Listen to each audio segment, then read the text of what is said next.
Okay, so over the last couple weeks, I've been writing blog posts and making videos about bar chords, power chords, talking a lot about hand position, thumb position. Um, so we're going to further that a little more.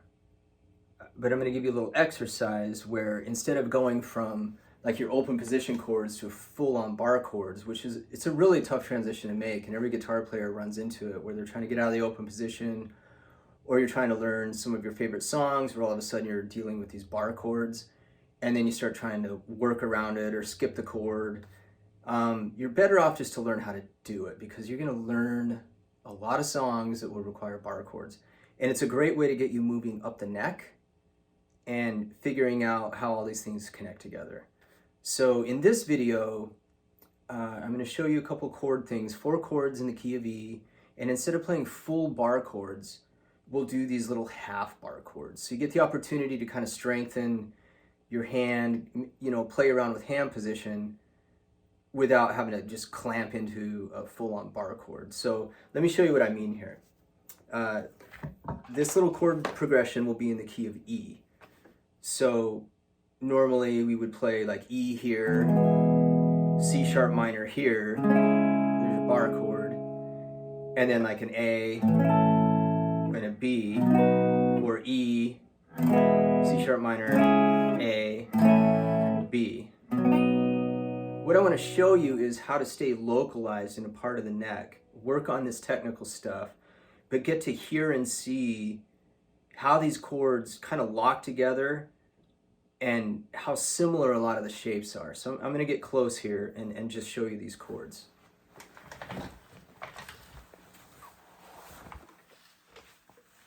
I'm in the 4th fret, I'm barring with my 1st finger. 2nd finger on the 2nd string, 3rd finger on the 4th string. So this, if I use my pinky, that's an E chord. Pretty tough chord to get in and out of. So if we get rid of this, this is our E note. So an E is made up of E, G sharp, and B, root 3rd, 5th. So I have E, G sharp, and B. So this is a slash chord, really. This is an inverted chord. It's an E chord with the 3rd in the bass. If you don't know theory, don't worry about it. This is an E chord. G sharp is the lowest note. So check this out. This is my E chord.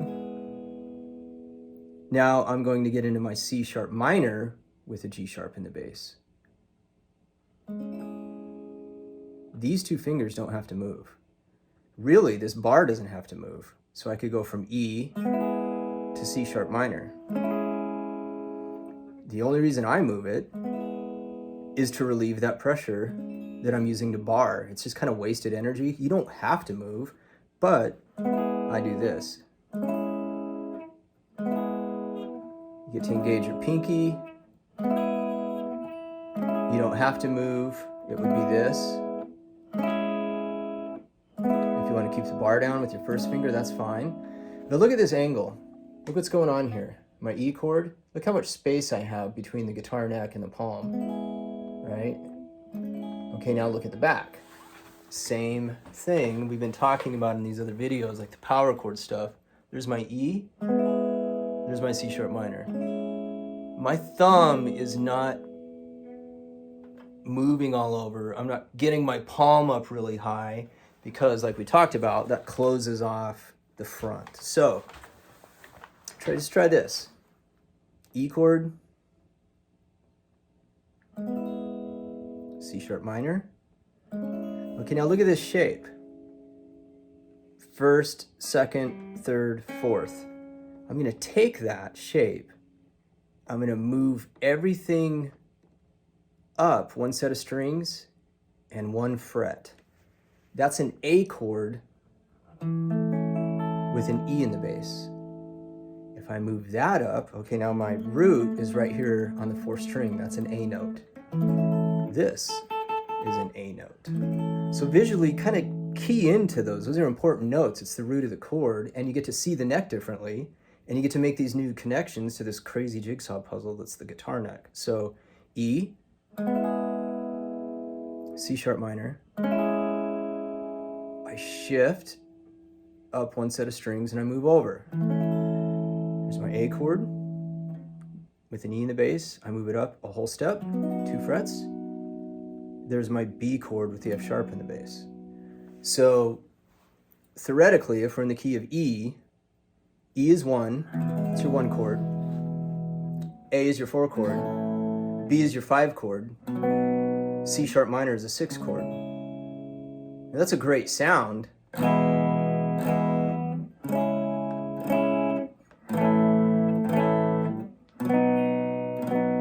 can get the same sound right here. Not the same sound, but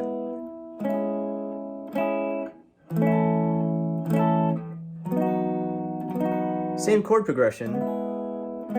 It is a different sound, but look how localized you are. And you get to practice these little half bars. So with my first finger for the E chord, you only have to bar 3 strings. But the C sharp minor, it's not really a bar chord, but I wanted to show it to you because it's in the same position. For your A chord, bar 2 strings, move it up 2 frets, barring 2 strings. Now notice how I'm on the tips of my fingers, right? So we're gonna work on a couple other things in this video. You'll play on beat 1, you'll rest on 2, you'll play on beat 3. So let me play this progression for you. We're gonna mute with the right hand and we'll lightly relieve the pressure with the left hand, but we stay in contact with the string. So I'm not lifting them far away and coming back. So this is what I mean. 3, 4, 1, 2, 3, 4, 1, 2, 3, 4. C sharp minor. 2, 3.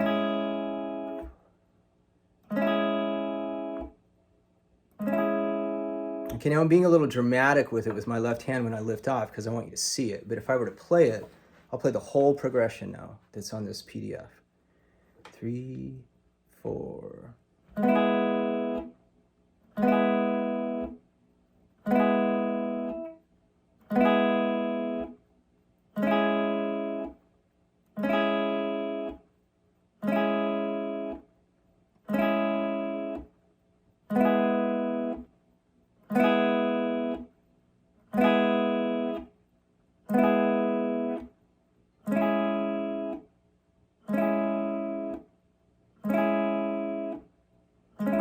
A chord,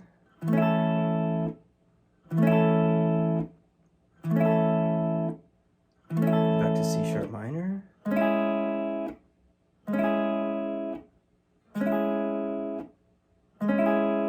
A,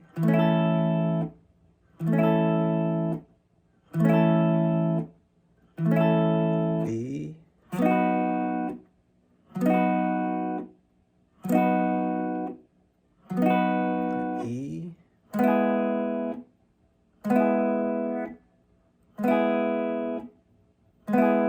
A.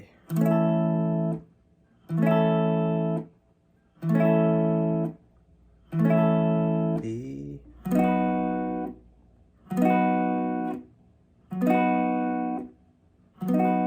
E.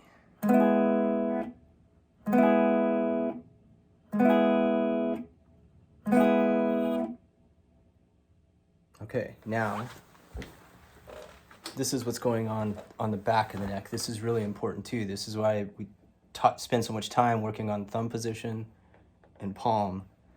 Here's the E, here's the C sharp minor, here's the A, here's the B. See how little my thumb moves? Now check out the space I have between the thumb and the neck, or the palm and the neck. E, C sharp minor, A, B. Pretty consistent. Now watch my elbow. I don't have it winging out here. It's pulled into my side. This will really help a lot when you get into full bar chords. So E, see my elbow? It's touching my side. E, C sharp. I'm pushing it in even a little more here. A, B. When you get into full bar chords, you really, it's more physical, but it's all the same hand position. So if you do these things, you get to work on your hand strength, your hand position, your technique, endurance. You get to start working your way up the guitar neck, work on some right hand muting and left hand muting. And in the next video, I'll show you some other parts of this that are really important, like common tones between chords, what you can do with this stuff, moving it around a little bit. But for right now, just kind of stare down at your hand, and this is a great way to learn the guitar neck too, because you're looking for the root note. So on the E chord, it's right here. On the C sharp minor, the root is your pinky, that's your C sharp. On the A chord, your root is the pinky on the fourth string. There's an A, your first finger on the first string. So even if you don't know the neck very well and you don't know music theory, that's okay. Take these little pieces of information and knowledge and start spider webbing your way up the guitar neck and making sense of this stuff, or you're just going to be trapped down in those open position chords and getting really frustrated because you can't move forward. And I would also recommend that you just hold these chords, strum them, listen to them. You can start to work on your ear training, hear the difference between major and minor. You'll start to hear some of the inversions and just kind of play around with these shapes. You can arpeggiate them.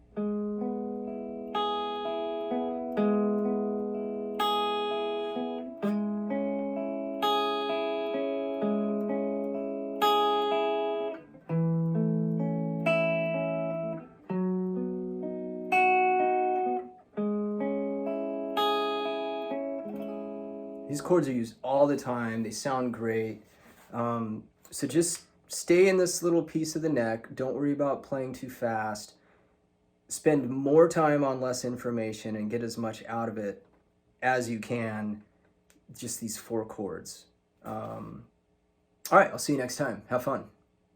Oh, and please subscribe to the YouTube channel and sign up for our newsletter. I always forget to say that, and it's really important. So you can hit us on YouTube, greenhillsguitarstudio.com, and you can email me, Shane@greenhillsguitarstudio.com, and I will get you signed up for the newsletter. All right, have fun. I'll see you next time.